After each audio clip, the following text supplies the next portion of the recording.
I am the system. I consume humanity. Hi, I'm Tristram Shapiro. I'm here with Joel McHale, Dan Harmon, Chris McKenna. Tally ho. Let us Thank you, commentary. Joel. Let's comment. Raise the klaxon. Open the bonnet. Thank you, Steve Kenny, for doing all of this. Shot the green screen elements, handed them over, and he delivered a little local lawyer commercial. Boy, I really got like slurringly drunk. Like, Can I just don't say usually- that's my son? Can I just say that's my son carrying the TV out, not the old Bald guy. Yeah, no. the younger guy. That's Spencer. And I wanted this to feel like the beginning of Stripes. Specifically, originally cut it to the piano music from the beginning of Stripes. Rented office in a mini mall. Relax, Tango. I come in peace. Way I see it, I screwed you. Then you get into the edit bay and you realize you're 40 minutes over, and you just this whole scene just goes. Dan, if you could have your way, if you were president of the world, Would Community be an hour-long drama? Yes. how long? Yeah, if just left without commercial, how long would they actually be? 40 minutes? Well, I will say I take a great deal. I think that part of the reason why we enjoy sitcoms is because the process of getting them down to 20 minutes actually makes things like a sonnet or a haiku. Like part of the packaging like really strengthens it. So that being said, if you wanted me to spend half the time I spend in the edit bay, I don't know, it'd be 40 minutes. Yeah. Honestly, like. We definitely, season 5, like we easily could have made the show. Yeah. It could have I easily want been an hour-long those drama. versions. I would love to see those versions. Well, it's and I interesting know because that- Parks and Rec just had, their episode from last week. I think they had we have a special extra 25-minute cut on Hulu. I'm like, oh dang, it would have been nice to had some of those. it would have been so But for all the time that you spend getting a 30-minute cut down to 20 minutes, it would take even more time to perfect the 25-minute cut of your Agreed. show. That's the problem. Yeah. I still got my winger moves. Prove it. Get me Humphrey's records. Because the next bone you get thrown might be through a dude's zipper in the warehouse district, and I can't guarantee you it'll be for Rob me. Corddry, by the way. Yeah, and I will say though, it's like some of those really painful cuts you make. Really, at the end of the day, like you said, because we're so used to what this package is, or maybe there's something magical about what used to be 25 minutes, now it's 21 and a half. It used to be 29 when Dick Van Dyke was on. No joke. God. 29. Yeah. No, we lose a lot of darlings. We lose a lot of babies. We lose little things that are nice tendons and ligaments. You go, oh gosh, that would have been nice to have. Yeah. But I do now that I think about it, there has never ever been an episode. I'm now complimenting the show I'm on, but there's never been a episode where I'm like, oh, that went too long. There was never that. It's always like, oh. Yeah. And I mean, it's that. but no one else knows. When you eat a Snickers bar, you're not going to a guy and saying, "Hey, what would you do with peanuts if you had 9 feet of my living room to work with?" You're counting on that guy to be like, I think "Fucking that has kind of happened in America, where they're like, "Wait a minute." But you also have This to candy bar up can the be rat way feces percentage, though. So, guys, why don't you? I'm interested to hear about how hard this was to get going, right? Because there were some genuinely difficult obstacles for you to overcome. So it's the first episode back, right? After season 4, and the sets were certain gone. Certain things had happened in season 4 that you had to address, and then we had the whole: is Donald coming back? Is he not coming back? And that went on forever. Right. So it was a very difficult birth for this episode, wasn't it? Yeah. So we ignored the Donald thing, knowing that we were going to have to deal with that soon. We sat down. We had 2 full days with the new writers of what are we doing here? What's our responsibility? And it really was mostly new writers. It was Dan, myself, Andy Bobrow, Dino, and Tim Sicardo, and everyone else, I think, was new. Brand spanking new. 15 people. And there's something really... Imagine being a 5th season Community writer. Imagine being a writer that is telling their agent, no, I choose to work on this. Imagine everything that you've heard, everything you're walking into. So that says everything about every single one of these 5th season writers that were new.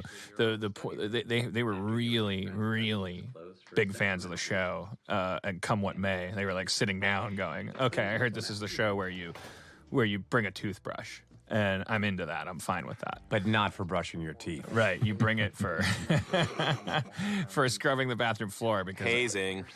But anyways, so we sat with those new smart writers and we said, as you guys are fans of the show, we have a history with it. We've all seen the 4th season a little bit. we've all seen seasons 1 through 3. What's our job for season 5? And we brainstormed, we emptied our heads on the table, and then ended up with our job is to write a new pilot about a lawyer who used to go to community college having to come back. And you've heard me bad-mouthing self-flagellating myself about the last couple episodes of the season because they start to slide into cartoonish, Literally a cartoon. No, sorry. areas and stuff. Whereas you see in Repilot, like, this is very grounded, arguably dark. I should have continued to think about it as a new series. I should have probably stuck the landing. But with 13 episodes, once you finish saying, let's do one of these, like, your plate's full. Like, you go to the salad bar and you're like, oh, God, I have the sun-dried tomatoes. Also, we had no idea at this point that when we were first breaking this and coming back to it, that we were going to have to actually do much more story than we were planning in terms of Donald's departure. Yeah. So we had to not only bring Jeff back into the universe of the show and bring everyone back in because we figured, okay, everyone's graduated. Why are they all coming back and forming this unit around a table, which we really felt we needed to do? But then we had to start going, how do we get Donald out of the show? How do we explain Chevy not being there in a way that really gives a departure to his character? And then also, not only that, we have we have this creative gap, and we have to bring someone new in. Okay, other than that, what did you have to do? With Donald leaving, you guys had to really.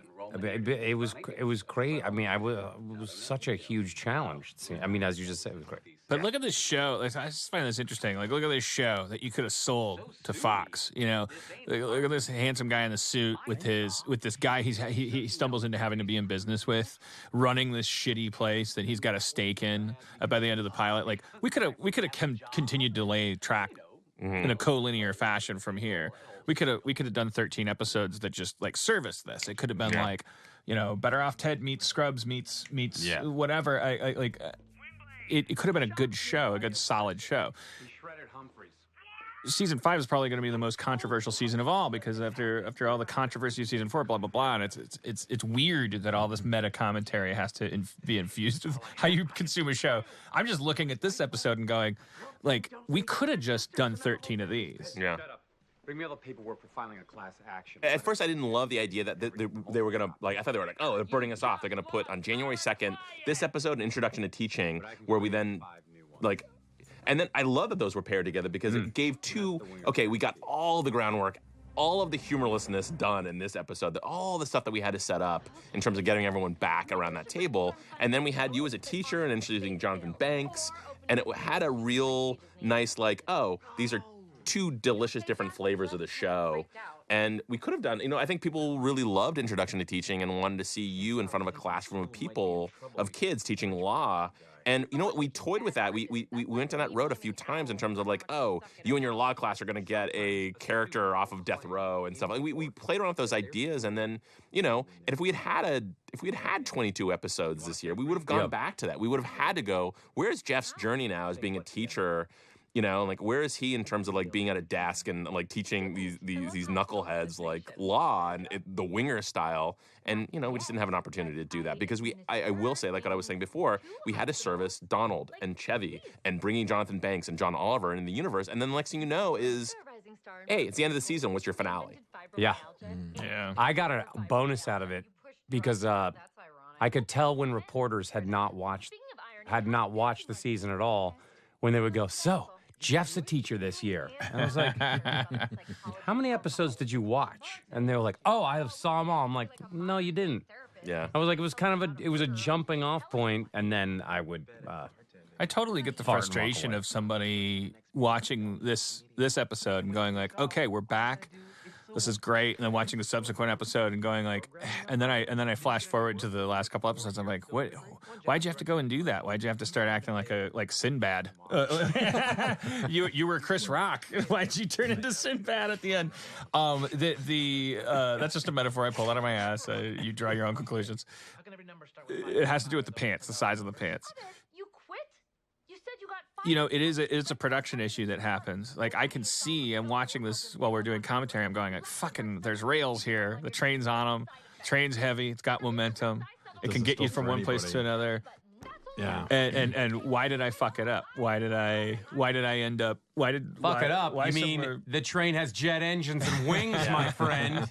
Yeah. It's the train from Back to the Future 3. An amazing example of continuity creatively. I don't know. I don't know, man. It's so funny we're lamenting the show here in this repilot, like this season, but it really was. It was one. It's I threw the money into expanding. goes without saying that losing Donald, we found out we were still sort of like breaking because Dan and I, knocked our head against the wall on this episode, and the rest of the staff, we rebroke this episode a lot because we just felt like God, we have to figure out how to get it right. How do we re-envision the show? And there was a fully outlined version where they. The dean, the reason they're all coming back is because the dean has convinced the federal government that they have a particle accelerator on campus, and they've been receiving funding for it for the last 5 years. So he's brought them back to help him avoid being thrown in federal prison, and they have to build a cardboard particle accelerator. There's an allusion to that made in the last couple episodes. That's right. We had it fully broken. we did. No, it was the first idea, and it was funny. It was great. It was like Little Rascals. You guys are little rascals. You got to come back together. And it was like we were done with it, and I looked at it, and I was like, I started to look at it through the lens of Alan Sepinwall and Todd Vanderwerf and James Paniwazak and the people who have been critically, measuring our show for 5 years, right, for better or for worse. I started looking at it through the lens of the comment section, and you stomped in the grave of I think that's a good example of the feedback loop because this was the result. Because I was like, "Fuck it, man, we can't costumes make the pilot." and mustaches and no monologue for you. Give me your time. It's my fault. It's my fault if season 4 felt weird. It is. People have. It hurts when people say that on Reddit and whatever, but. They were trying as hard as they could to make the old Community, whatever that is. Like, we have to remind them that the show is so schizophrenic that there's a part of it that is really calm and smart and grounded. And then we have to grab them when they're as soon as they hug us, and just get them in a chokehold and go no. It's experimental. I don't know. I will figure out why later. Jeff, full disclosure. Our lives are worse than the day we got here. Well, that is a serious allegation to arrive at all by yourselves. Are you sure? Yes. And we've come to a decision as a group, and please don't judge us for... Why didn't the finale feel like this? Why didn't we do a finale like this? I wasn't clean shaven. The answer is because I at some point must have decided that the finale shouldn't feel like this. Why? You know what? I will say, it was our first time, Dan and I, doing a 13-episode season of the show. We just, every time before, we'd had enough room or rope to hang ourselves, but I think room to go, we're gonna sort of go this way and then go that way and then and explore all these things that we're excited about. And we've always wanted to do a treasure hunt. We've always wanted to do that thing. And at a certain point, we were getting winks and nods that we were going to get 3 or 4 more episodes. Right. And then it didn't happen. And then we had to after all of these maneuvers and calisthenics that we were doing to deal with Donald, deal with Chevy, deal with Jonathan and John Oliver being in our universe, and just sort of settle down for a second. Then suddenly we had to we had to wrap it all up in a bow. And, it just... It would have been nice to just sort of settle down for a while. And that's why, it would be great if we got a 6th season. Yeah. It would be great if we got more Rob Corddry is applauding 13. that idea. Oh, man.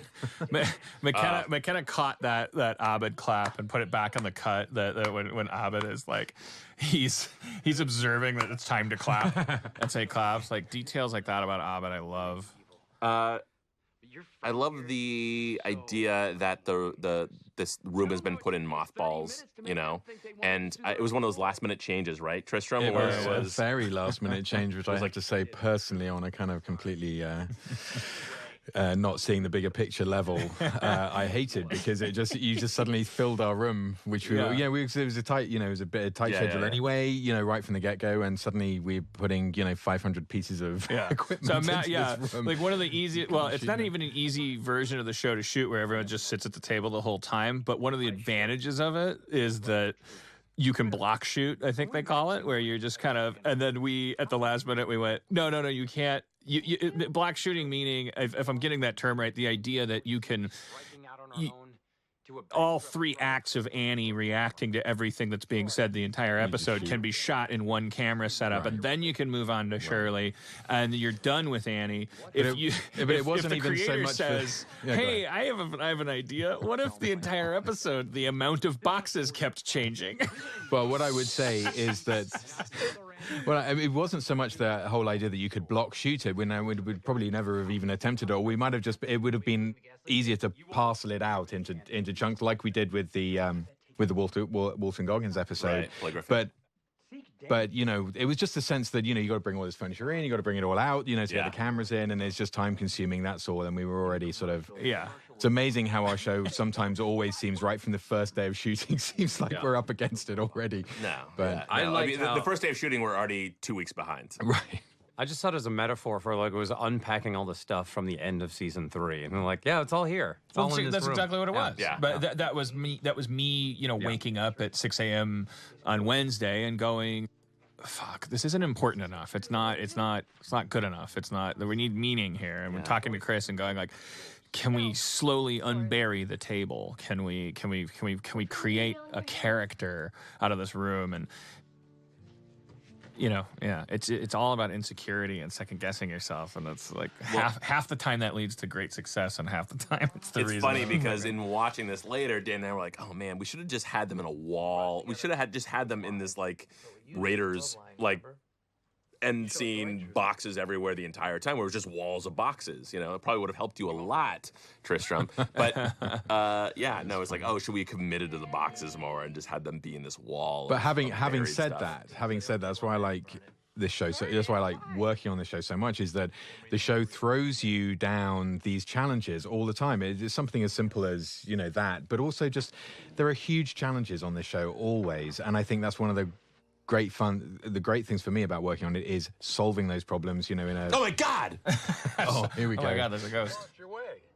Pierce? Continue on this path and you might... The only difference is that Chevy's skin is actually much paler than he is. So this was interesting, wasn't it, guys? I mean, we shot this 2 weeks before. What was that? It was funny when we were breaking this. It was like Dan and I saying this would be the moment where it needs to be Pierce talking to Jeff, and giving him these words of inadvertent wisdom, and we sort of joked around like, oh yeah, maybe his ghost will appear, or we'll get like a Obi-Wan hologram, and that's where Dan was like, oh my God, yeah, let's have it be a hologram, let's have it be his ghost, let's have it be his hologram, and Dan reached out, and Chevy immediately said, yeah, absolutely. He literally responded to my text in 5 seconds and said, I'm in. Like I've caused that guy enough grief publicly by speaking for him, but I mean, Chevy spent the rest of season 5 asking why he couldn't come back. Yeah, he wanted to come back just like me. It was such a grand opportunity. Oh my Lord! It was nice to see him actually. He was. We needed it. I mean, I think the character and Chevy needed that sort of final bow, and he was able to do that for us, and I think it made the episode. It's funny because in the original table read, we had to do a dummy scene so no one would spoil the Chevy of it, and it was Jeff. Oh my gosh, I love Jeff that being scene. Jeff being turned by Star Burns, who was like living on campus in a dumpster or something, and people loved it, but then we had to go, oh no, we're actually that was a phony scene that we put. So that scene was great though. And am I right in thinking that you knew, obviously, Joel, because you had to do the scene? But no, I didn't know. No, but you did. When knew, I did the scene, obviously, we told you. But that was. But the other cast didn't know right up until the point where we showed the episode at lunch one day, right? Yeah. We had no idea how. You never know what's going to leak and what's not, and we sent out a screener with the Chevy scene and put a letter in there asking the press, please, just if you could do us a favor, don't do it. And I was really impressed with. You can never predict what's good. Yeah. You can't control, what you can. Like the entire in 2014, how could you? The entire press which includes like guys with blogs that get read by 3,000 people. They all kind of just respectfully went, yeah, I'm not going to spoil this. It's amazing what kind of a nice note. If you write a nice note going like, hey, this would be great if you didn't do that. It worked. But we even the people who are in the know are like, oh well, it's gonna get out. Like, by the way, this is Zach Braff's actual voiceover from an episode of Scrubs from the season 9 premiere. Dave Franco. We got the audio from the Scrubs episode, dropped it onto the end of this episode, and it still applies. Yeah. Little victories count for a lot around here. Even if you never asked to win in the first place. And you have to enjoy those nice moments while you can. See? He does a voiceover wrap-up at the end of every episode. Cool. Because around here, they never last very long. Once more teachery. I want to kill myself. Use that.